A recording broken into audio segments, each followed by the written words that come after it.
बिहार के मुख्यमंत्री सम्राट चौधरी अपने दिल्ली दौरे से लौट चुके हैं और अब वे अपने मंत्रिमंडल का विस्तार करने की तैयारियों में जुटे हुए हैं।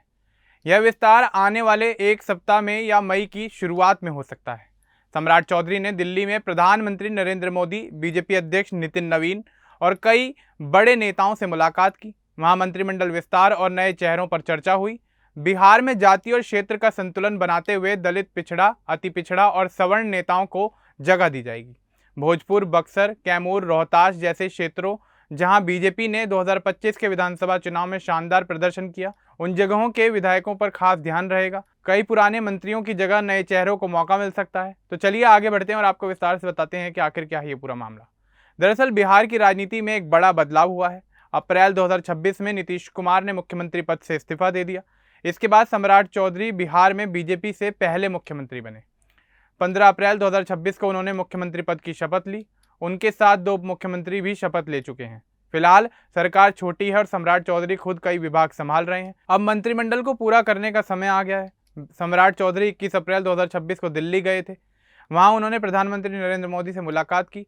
उसके बाद बीजेपी अध्यक्ष नितिन नवीन और बिहार प्रभारी विनोद तावड़े के साथ भी सम्राट चौधरी की बैठक काफी देर तक चली। इन बैठकों में मुख्य विषय था बिहार में होने वाला मंत्रिमंडल विस्तार। दिल्ली से ग्रीन सिग्नल मिलने के बाद अब पटना में मंत्रिमंडल विस्तार की सभी तैयारियों को तेज कर दिया गया है। आपको बता दें कि मंत्रिमंडल विस्तार का काम इतना आसान भी नहीं है। इसमें जाति और क्षेत्र का बेहतर संतुलन बनाना पड़ता है। दलित, पिछड़े, अति पिछड़े और सवर्ण समुदाय के नेताओं को साथ रखने की कोशिश की जाएगी।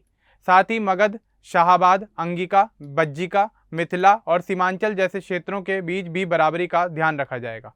2025 के विधानसभा चुनाव में बीजेपी ने कुछ क्षेत्रों में जबरदस्त प्रदर्शन किया। भोजपुर में 2020 में सिर्फ 2 सीटें जीती थी, लेकिन 2025 में सभी 7 सीटें बीजेपी ने जीती। बक्सर में 2020 में एक भी सीट नहीं मिली थी, लेकिन 2025 में 4 में से 3 सीटें बीजेपी के खाते में आ गई।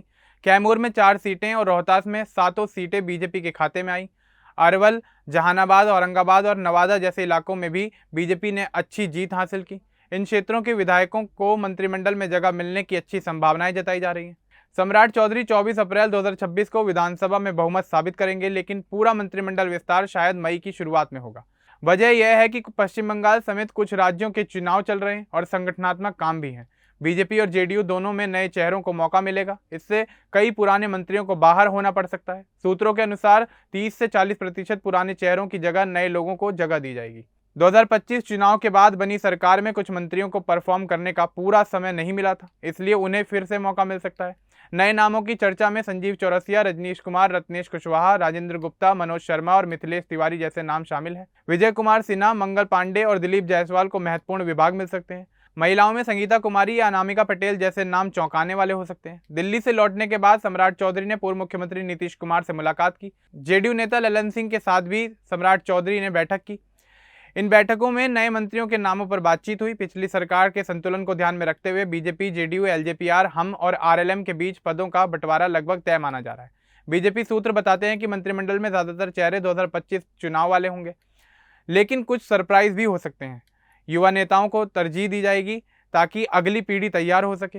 मंत्रिमंडल विस्तार के बाद सरकार को विकास के काम तेज करने हैं। सम्राट चौधरी ने पहली बैठक में भ्रष्टाचार पर जीरो टॉलरेंस की बात भी कही थी। अब नई टीम के साथ वे बिहार को आगे बढ़ाने की कोशिश करेंगे। कुल मिलाकर मंत्रिमंडल विस्तार बिहार की सियासत में नया दौर शुरू करेगा। जाति और क्षेत्र का संतुलन, नए चेहरे और प्रदर्शन वाले क्षेत्रों को महत्व देकर सम्राट चौधरी अपनी टीम तैयार करेंगे। दिल्ली से मिले समर्थन के साथ यह विस्तार जल्द ही हो सकता है। अब इस पूरे मामले को लेकर आपका क्या कुछ कहना है, हमें कमेंट बॉक्स में जरूर बताएं। बाकी इस तरह के और अपडेट्स के लिए हमारे चैनल को सब्सक्राइब करना ना भूलें। धन्यवाद।